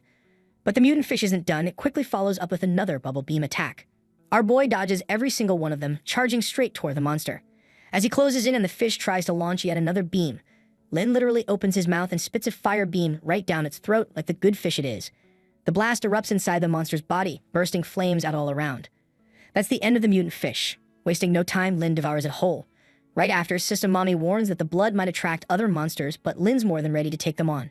Then the system window pops up, notifying him he just gained 25,000 evolution points from the kill, which makes him way too excited. However, despite System Mommy being concerned about the area, Lin swims up, chasing the tentacle creature that ran away. Mommy also warns him about a mutant breeding base nearby, but our boy reassures her that he's got teleportation as a backup in the worst case. Not far ahead, Mommy notices the monster's tentacle again and points it out to Lin, but to him, it just looks kinda weird. Suddenly, that suspicion proves itself right as the tentacle comes flying straight at him. When Lin turns, he's hit with a nightmare sight, the same monster octopus from before now being eaten alive by a godly-looking crab. Our boy can't believe his eyes. But before he can even process it, the crab's attention locks onto him, pinning him down with its overwhelming stare pressure. Realizing the situation, our boy wisely decides, nope, time to run for it. As Lin swims away, the giant crab chases after him. This is when Lin realizes his System Mommy was right, he can't teleport yet because he's still out of range. While fleeing, he takes a sharp turn, but the crab manages to bite his tail, and to his shock, it actually cracks his scales. Realizing he's in real danger, Lin speeds off, but just as the monster is about to chomp him down, he finally reaches teleportation range and slips away. At the Dongchuan River, he lets out a big sigh of relief, only for System Mommy to mock him about being so confident in his teleportation. Lin, embarrassed, mutters that he didn't know, so it doesn't count. Looking around, Lin notices they're not in his home waters, and System Mommy claims he must have picked this spot in panic. But then Lin spots mutated sea loaches even here, proving they're reproducing. With an annoyed huff, he blasts them with his beam, something System Mommy scolds him for, calling it a waste of power. Lin just shrugs it off, saying it's for stress relief. But mid-banter, the water suddenly feels strange. When they look back, their eyes go wide as a massive tornado of mutated loaches is swirling around them. Seeing this, Lin realizes there are enough to wipe out a whole city, and he wonders who could have sent them. Without hesitation, he flashes out of the water, charges up his Godzilla-style energy beam, and fires it at full intensity into the river. The blast takes out a huge chunk of the swarm, but System Mommy grimly notes it still won't be enough. Lin, however, is confident that at least he's helping a bit. He also knows the river is empty thanks to all these hungry loaches. Walking into the jungle, he spots two formally dressed dudes chatting. They're talking about their men getting caught, the very ones responsible for spreading the mutated loaches. One of them, though, assures that their job is already done. Since the loaches reproduce insanely fast, the city rivers will be overrun in no time. Hearing how casual they are about it makes Lin furious. The two continue laughing about the city's future misery, bragging that not even the Dragon Team officials could do anything. They plan to seize the ruins of civilization once it all collapses. Lin, listening, can't help but wonder if those frozen T-Rexes he saw are connected to this plan of reviving ancient civilization. Just then, one of the guys pulls out a tube filled with glowing green eggs and tosses it into the water, eager to see how the city folks will deal with it. But before he can even light his cigarette, the tube gets tossed right back, smacking him in the head. Both men angrily shout, demanding to know who did that, when Lin suddenly leaps out of the water like a raid boss. One of the men, panicked but bold, charges at him with a mystical knife. Lin tries to block with his hand, but to his shock, the blade pierces right through. The pain only enrages him further. He blasts the ditty out of the guy, then follows up by giving him his fair share of baby oil treatment, frying him to a crisp. The remaining guy, seeing all that, starts trembling in fear and nearly faints when Lin actually talks. Just then, our boy loads up his first fireball and blasts the dude straight up. Meanwhile, everything is secretly being recorded by a tiny camera hidden in the guy's glasses. As Lin threatens them, the guy already burning with flames suddenly starts laughing maniacally, warning Lin that he won't live long either. After both of them are turned into extra well done, System Mommy nervously wonders if Lin is planning to eat them too. But this time, our boy shakes his head. No way, that's way too disgusting. Still, he can't stop thinking about what they said. According to those two, mutated creatures are erupting all over the city, and it might not just be loaches. While mulling that over, Lin suddenly remembers E.T. and gets hyped, realizing that the E.T. he fought earlier might have just been a scout for the real main force behind all this. Diving back into the water, he wonders if their true goal is to resurrect ancient creatures from the ruins of their civilization and use them to take over the city. If that's the case, he knows he has to find a way back to those ruins. But just as he's about to move, Lin feels dizzy and suddenly blacks out. Somewhere else in the Dragon Team's lab, they finally complete the process of injecting the GT virus into her. As she steps out of the chamber, she feels her body lighter and stronger than ever before. Zhang greets her with a proud smile, handing her the Action Team uniform and badge, congratulating her on surviving the dose. As she suits up, Zhang explains that she's been asleep for 20 hours since the injection, and just 3 hours ago, EL organization goons attacked their network, trying to steal data on the mutated creatures. Lu isn't surprised, they always knew those guys would reveal themselves eventually. In her eyes, EL is just a bunch of GT virus junkies, chasing power and survival for when disaster finally hits. After all, only the few who can survive the GT virus' insane dose even get to be an EL. But one thing still bugs Lu: why were they after ET? Zhang admits he's just as clueless, speculating that maybe EL sees ET as some kind of messiah who'll save them. Opening up the weaponry room, Zhang tells her she can take anything she wants. But before stepping in, Lu pauses and asks if there is any difference between L and their own org. Zhang answers without hesitation that EL only works for themselves, while they're fighting for humanity. With that, Lu walks in to gear up. Zhang, a bit impatient now, reminds her to hurry as they caught a mutated creature waiting outside the city that only she can handle. Hearing that, Lu can't help but wonder if they are talking about Lin. Outside, Lin is trapped inside a specialized net, surrounded by the Dragon Team. Lu's assistant, who's leading the squad, is relieved they finally managed to catch the mutated creature with the help of that new device, but he's still not sure what exactly it is. Lin, annoyed, really didn't think he'd end up caught by this guy of all people. System Mommy points out that he might end up dissected now, but our boy's mind is still locked on one thing: finding that ruined civilization. As the team waits, Lu arrives in her brand new uniform, demanding an update. Her assistant, noticing Lin twitch, immediately orders his men to sedate him so he's easier to move. Meanwhile, in the back, Lu tells her men to stay on guard since the creature looks agitated. But just as they're about to act, Lu suddenly freezes in shock because she hears her name being called. Her eyes start tearing up as she realizes the voice came from that monster, and it might actually be her boyfriend, Lin. Her assistant, totally clueless, informs her that they can move the creature now. As Lin tries to speak again, System Mommy quickly shuts him down, reminding him there are too many people around, and if he shows his human form here, the Dragon Team will definitely not let him off. Despite waiting so long to finally talk to his shorty, our boy can't do a thing. Press F in the chat. But the girl herself steps forward, walking right up to him, asking softly how he's been since he looks like he's been through hell. Just as they're about to share a heartfelt moment, Lin suddenly notices fireballs raining down from the sky. They slam into Dongchuan Mountain one after another, causing massive explosions. Seeing that, Lin shouts that they're targeting the ancient civilization ruins. Without hesitation, Lu orders her men to contact headquarters immediately. It's clear something's gone very, very wrong with the ruins. These blasts work as the ultimate cockblock, but at least they help Lu make up her mind to let Lin go.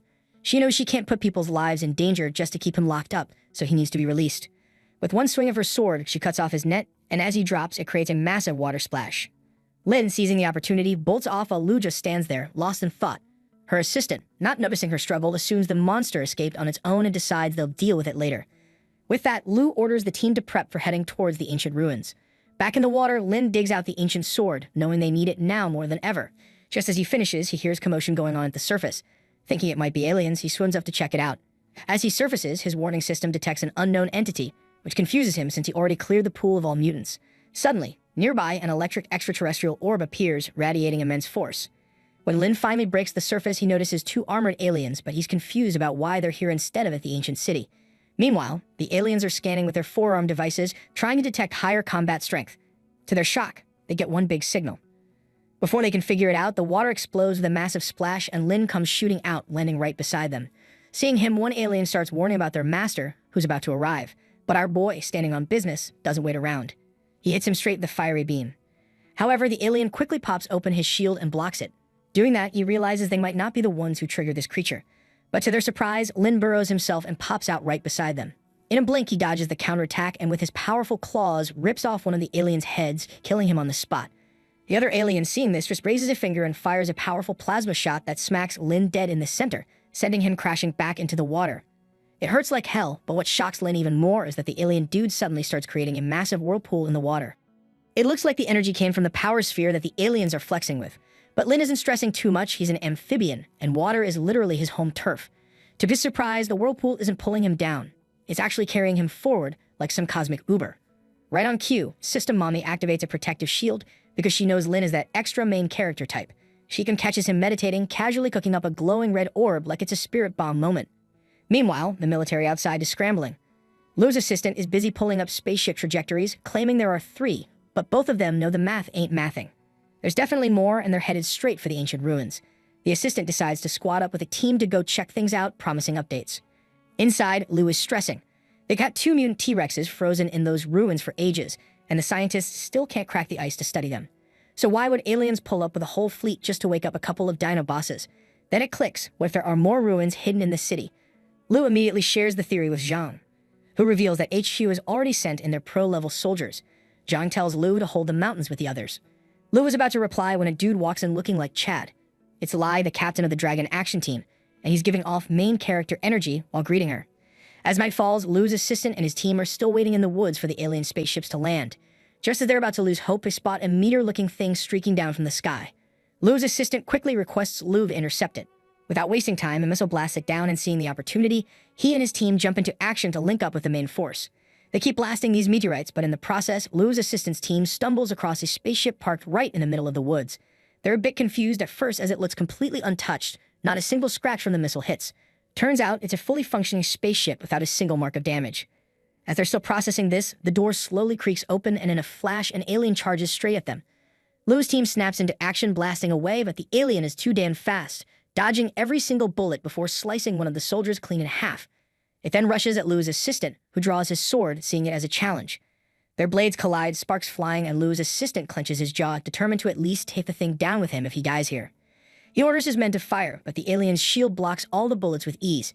The alien sneers, mocking human combat strength, then charges up his energy-infused arm for a finishing blow. Just as he's about to strike, a red tail smashes into him, sending the alien crashing into the ground. That's when Lu's assistant realizes it's Lin coming in clutch. The alien, not backing down, lunges again at the Dragon Team's soldiers, but Lin is one step ahead. He blocks its path with roaring flames, then charges his own power before chomping straight through the alien's sword mid-swing. Following up, he smacks it with a brutal backhand, slicing the alien's arm clean off. Grabbing the alien by the neck, Lin mocks him, saying he shouldn't rely only on weapons. But instead of fear, the alien just laughs as he reveals their hunt is only about to begin, and Lin can't stop it.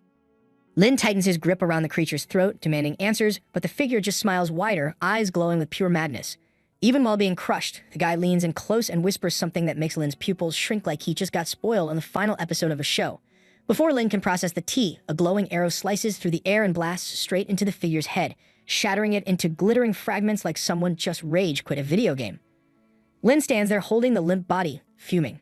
His one chance at answers just got snatched, and now he's looking at the culprit with the type of stare that screams, "Bro, we're gonna have problems." In the distance, Lai steps into view with his bow radiating golden light like some divine executioner. As the tension spikes, Lu arrives, revealing that this guy is from headquarters, so yeah, they should be afraid. Lin catches on that Lu is actually hinting at something, trying to warn him. He realizes Lai doesn't know about him yet, which means one thing: he has to get out before it's too late. Just as Lai is about to fire another arrow, Lu whips out a flashbang and chucks it in front of him. By the time Lai's vision clears, the creature is gone. Brushing it off with cold efficiency, Lu orders the medical team to move in. They quickly rush to carry away her injured assistant as the battlefield slowly quiets down. Far away on the shore, Lin stares at the sky, still haunted by the alien's words. The alien told him that Earth is nothing more than a hunting ground for them, that they wake up powerful mutant creatures just to hunt them for thrill. That means every single mutant was awakened by the aliens, which makes Lin wonder if he too is just another piece in their twisted game. Sister Mommy doesn't know much about that part, but she does know one thing. Now 3 different parties are looking for Lin. Still, Lin is more focused on the deep water route he found leading from the lake to the mountain during the whirlpool incident. While trapped in it, he also got upgraded, unlocking a super rage skill that ignores cooldowns whenever he's badly injured. Excited about the power-up, Lin listens as System Mommy opens another chest, granting him a pink-traded skill, Scan. This lets him investigate creatures from long distances, revealing their basic information. Nice loot drop for our boy. After the whirlpool calms, Lin makes up his mind he'll take down the aliens even if it kills him. He also realizes that the metal sphere was what pushed him through the shortcut into the mountain, and that couldn't have been random. Coming back to the present, Lin wonders why the orb did that. System Mommy speculates, maybe the aliens consider Lin on the same level as the mutated creatures in the ruins. In other words, they tossed him into the mountain just to make him another target in their hunt. That thought hits hard. Lin realizes he really might be part of the game. But before he can dwell on it, the ground begins to shake. He looks up and sees more meteors crashing down from the sky. Looking at them, he knows that these aren't the real hunters yet, just the aliens arriving to wake the prey. Determined to deal with the vanguard aliens quickly, Lin braces himself. But to his shock, the earth splits apart as the mountain itself seems to cave in. From the massive cracks, a huge, terrifying creature emerges with a roar that shakes the land. Back at the dragon team, Lai is busy interrogating the alien who claims there's a really strong creature lurking in the area. As Lai questions him about his purpose, the alien gets cocky and threatens him, so Lai just slices his head off in a single swing. Problem solved. While he's still busy with that, another alien tries to sneak up from behind, but Lu comes in clutch and slashes it down. She tells Lai he shouldn't fight alone, but Lai clearly doesn't like how the dragon team's other divisions operate. As she presses him, Lai casually reveals he knows she let that creature go on purpose. Lu freezes for a second, but before the tension can thicken, the alien on the ground starts mocking them, saying that even Lai's fancy suit 3 is nothing but basic armor to them. Lai, not having it, leans in to intimidate him and declares he'll use him for interrogation since the alien clearly knows a lot. But before he can get too far, both of their ears are blasted by a loud, ear-piercing roar that rattles the air. The fallen alien laughs, excited, saying that's their backup arriving.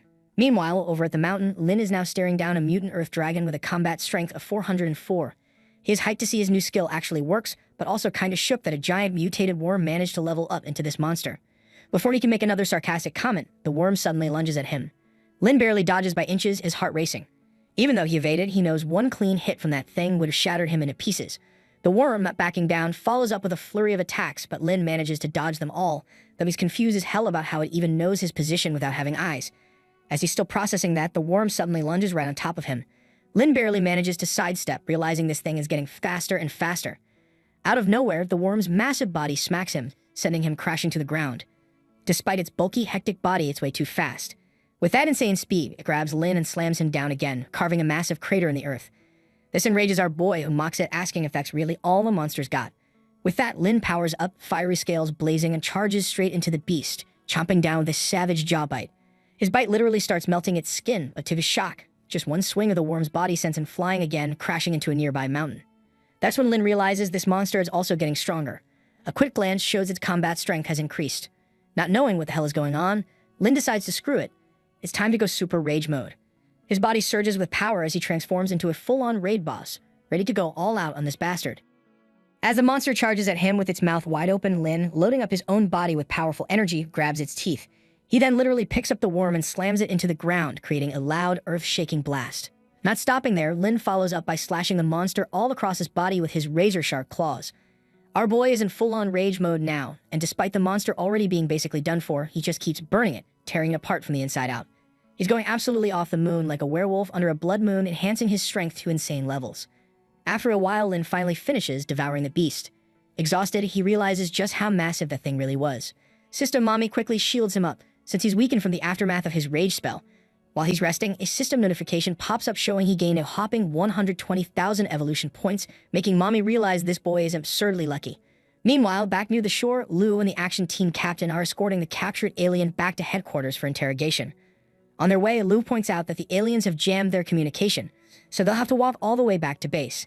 Hearing that, the alien mocks them, laughing that they can't do anything since the creature is already awake and way stronger than they could ever imagine. But then, as they're walking, Lu suddenly stops as something is standing in front of her. To their shock, it's another powerful-looking alien ready to throw down. Without hesitation, both Lu and Lai charge toward him. But to Lai's horror, his blade cracks on impact. The alien follows up with a brutal punch, sending Lai crashing into the ground. Lu rushes over, picks him up, and tells him to rest and try contacting headquarters since he's already burned through a lot of his strength. As Lu squares up to face the threat, Lai warns her to watch out for the alien's blade and armor set, and no matter what, they just have to hold out until backup arrives. Hearing that, Lu launches herself at the alien, striking with everything she's got. But the alien casually blocks it, then slips behind her for a counterattack. Lu, quick on her feet, manages to dodge but realizes this alien is way too fast, she's barely keeping up. And worse, its attacks are insanely sharp and relentless, like it doesn't even know what the word tired means. Loading up more power, the alien charges straight at Lu and knocks her to the ground. It then turns its attention back to Lai, clearly aiming to finish him right then and there. But to everyone's shock, something intercepts the alien's strike midair. Dust clouds explode around them, and when it clears, Lai is stunned to see the alien completely gone, no trace at all. Lai mutters in disbelief, still trying to process what has just happened. Lu, catching her breath, points toward the massive footprints left behind, evidence that an old presence has stepped in. The sight leaves Lai shocked. Not only has the creature spared them, it has actually carried the alien away with it. Lu assures him that the being might be something different, something special, and insists that this incident should not be reported to headquarters since it does not appear to be a threat. Lai, though reluctant, agrees for the time being, and the two of them head back. Elsewhere along the shore, Lin drags himself out of the water with the alien in tow and slams it hard against a nearby rock. The alien, dazed and battered, stares at him in disbelief, wondering if Lin has awakened as well and only intervened because he noticed its distress. That hope quickly dies. Channeling fiery energy into his spell, Lin's grin turns wicked as flames erupt across his hands. Doing that, Lin reveals that the worm the alien was waiting for is already inside his stomach, and soon the alien itself will be joining it. After some devouring, Lin manages to take down the whole alien body, but instantly gets disgusted as it tastes like a freaking tire. When the system asks if he actually ate a tire, Lin jokes that if eating tires helped him level up, everyone would have ditched cars and gone on foot a long time ago. With that, he suddenly receives a notification that he's completed both difficult missions of devouring level 1 and level 2 creatures. Out of nowhere, 2 lightning bolts form and start absorbing into his body. Lin feels his eyes tingle, refreshed like some weird enhancement just kicked in. When he opens them again, he's shocked that he can now see at insane distances, like a living telescope. He can even spot the dragon team's camp from way out in the distance. On top of that, his breathing feels sharper, more controlled. Hearing this, the system Mommy points out it might be connected to his heart system. Focusing back on reality, Lin realizes that despite the dragon team doing their best to protect the city, their manpower must be lacking against all these unexpected alien ships popping up. He admits he underestimated both the dragon team and the eel organization and decides it's time to reevaluate them. With that, he makes up his mind to actually help the dragon team clear the battlefield. Meanwhile, inside the civilization ruins, Lu and her team are on edge. The frozen creature they've been guarding is showing more and more cracks in its icy prison. Everyone fears it's about to wake up. But according to Lu, they still haven't detected any real signs of life, so it's uncertain whether the thing is alive or not.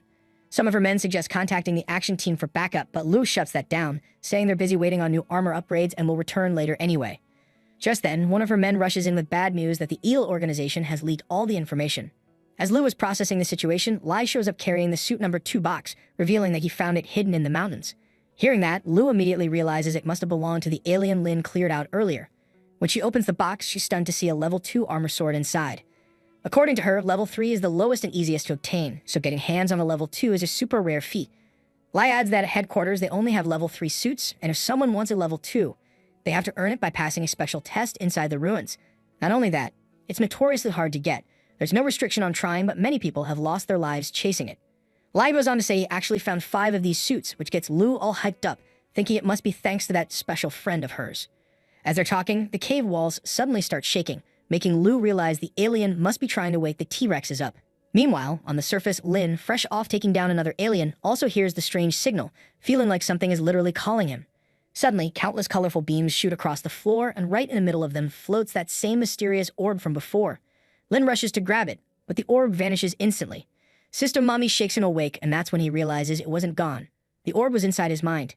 To him, it feels like someone is resonating with him, and he quickly pieces it together. It must be the eel organization.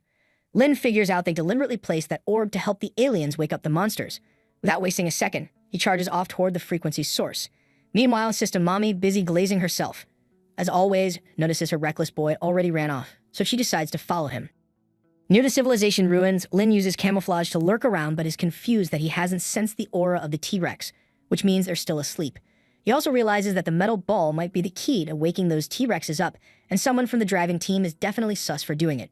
Soon he spots what looks like a traitor walking around like he's James Bond or something.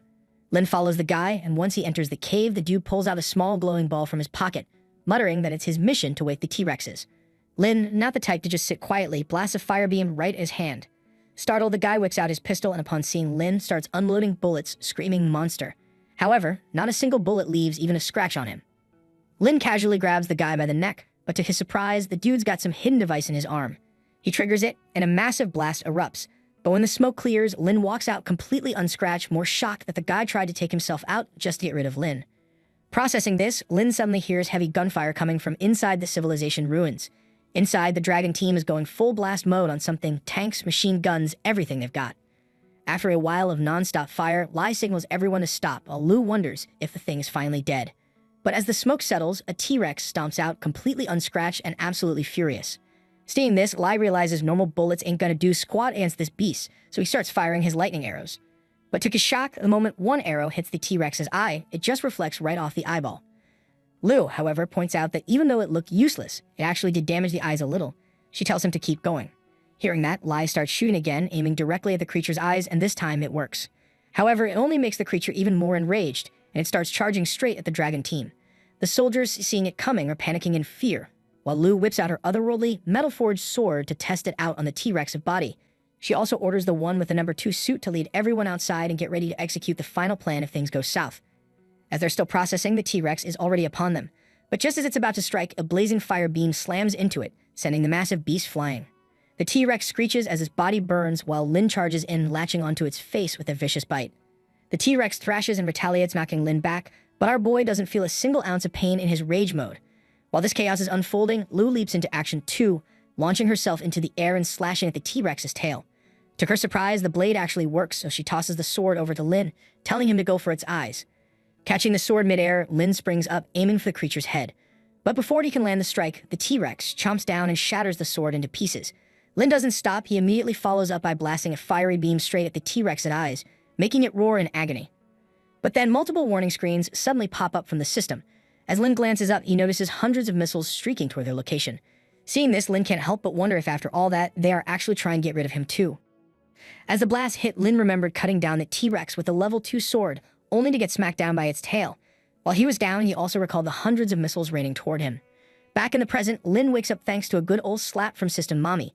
To his excitement, he realizes he's back in his pond. System Mommy, seeing his height, calmly informs him that he fell into a coma after the fight.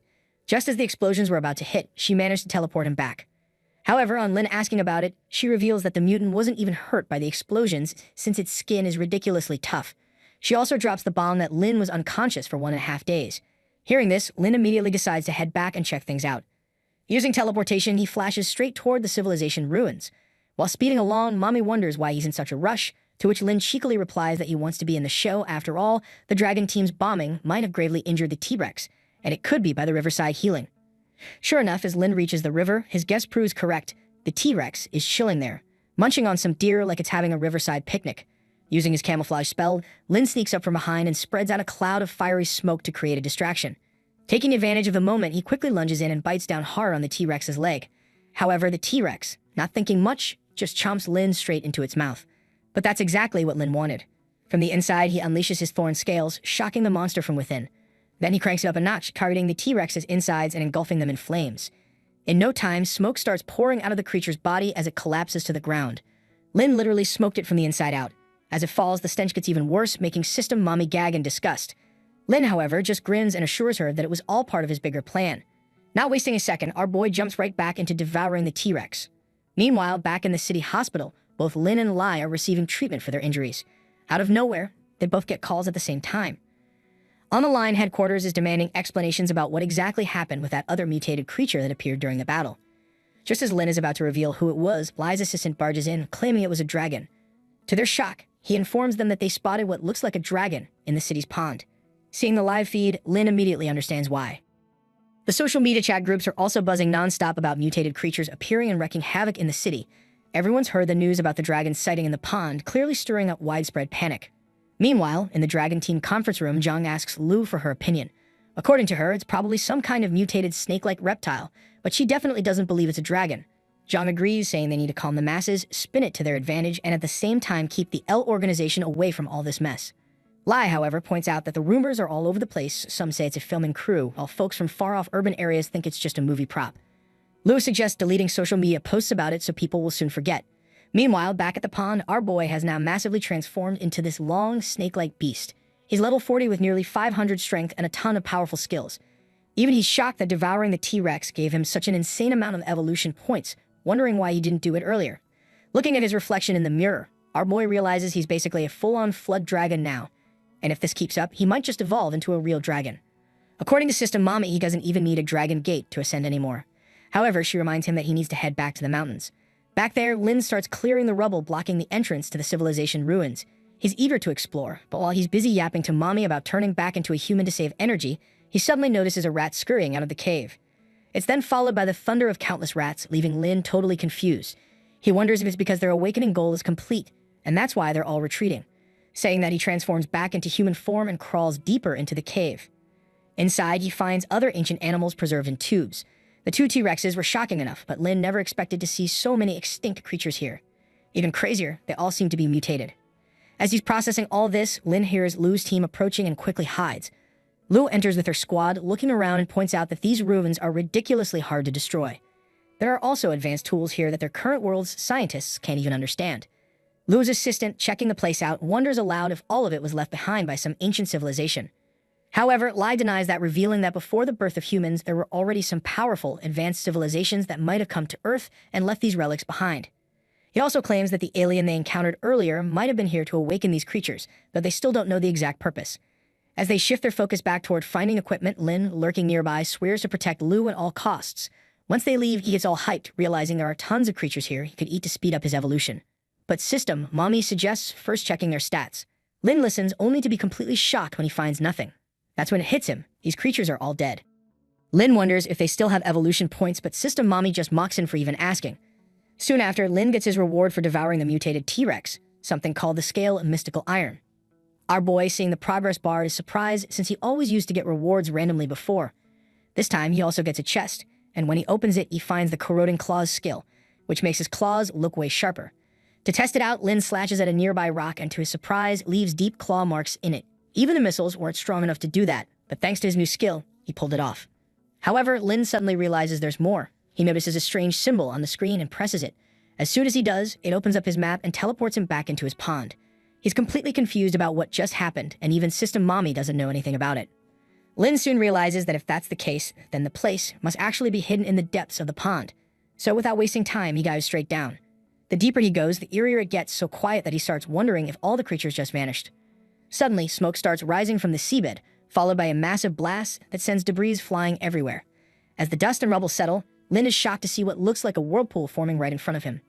This makes him realize a brand new area just opened up, but to his horror, a rank 4 mutant creature with a power level of 778 comes charging straight at him. As our boy notices it, weird bubbles start forming all around him, blocking his vision.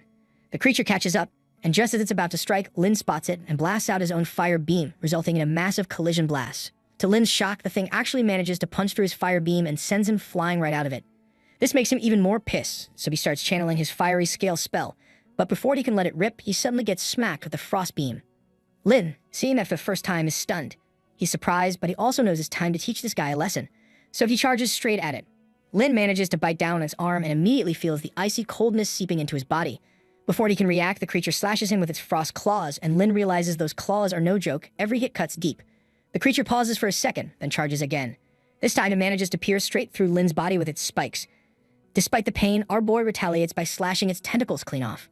Knowing he's at his limit, Lin decides it's time to unleash rage mode. Even though he's worried about the other creatures lurking around, he knows this is about survival. The moment he transforms, the power surge alone burns away the creature's tentacles. Without wasting a second, Lin barrels forward and collides with it head-on. As they both collide, Lin manages to get the upper hand, sending the creature flying back. In his Devil Lord form, he mocks it, asking how it's planning to heal from the fire. Instead of coming at him again, the monster decides to retreat, but Lin isn't the type to just let it slide. With a flash, he charges after it. Catching up, Lin slams into its back, making it scream in pain. Despite the creature retaliating, Lin digs his claws deep into its skin and pins it down to the ground. The monster tries to shoot out its frosty beam, but against Lin's rage form, it's useless. With pure fury, Lin presses harder into its body, burning it to a crisp. Finally calming down, Lin realizes the creature might actually be dead. But he also notices he might have used way too much of his power. Exhausted, he collapses unconscious, while Sister Mommy sighs in annoyance, already preparing to clean up after his mess again. Meanwhile, in the Dragon Team conference room, Zhang briefs everyone that headquarters is now very interested in the lizard creature that took down the T-Rex, and they want to capture it. Lai leans in and asks if Lu has decided to tell him the truth. To his shock, she stands up and reveals that she knows this creature has saved them multiple times and has never shown aggression toward them. Lai backs her up, vouching that it really has helped them a lot. However, one team member opposes it, arguing that mutated creatures are too unpredictable and can never be trusted.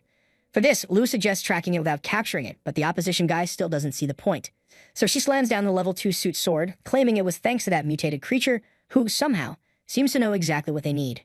The guy agrees with her, but still insists they report to headquarters, claiming strange things like this are happening all over the world. Lu, agreeing, leaves to meet Zhang, but deep down, she knows this is all she can do for Lin for now. Back in the water, Lin wakes up after a good night's sleep. Sister Mommy, however, is exhausted from all this chaos. Lin just brushes her off, which only annoys her more, so she points at the monster fish corpse and tells him to hurry up and eat it since it smells terrible. As Lin devours it, he suddenly gets the mythical Iron Scale skill, and right after that, a purple orb appears above his head, transforming his entire body. Immediately, Lin feels much stronger, and his defensive sturdiness shoots way up.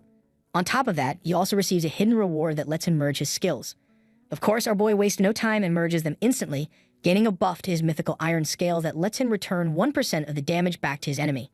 He's excited at first, but then realizes it's only 1%. Still, he brushes it off as it's better than nothing.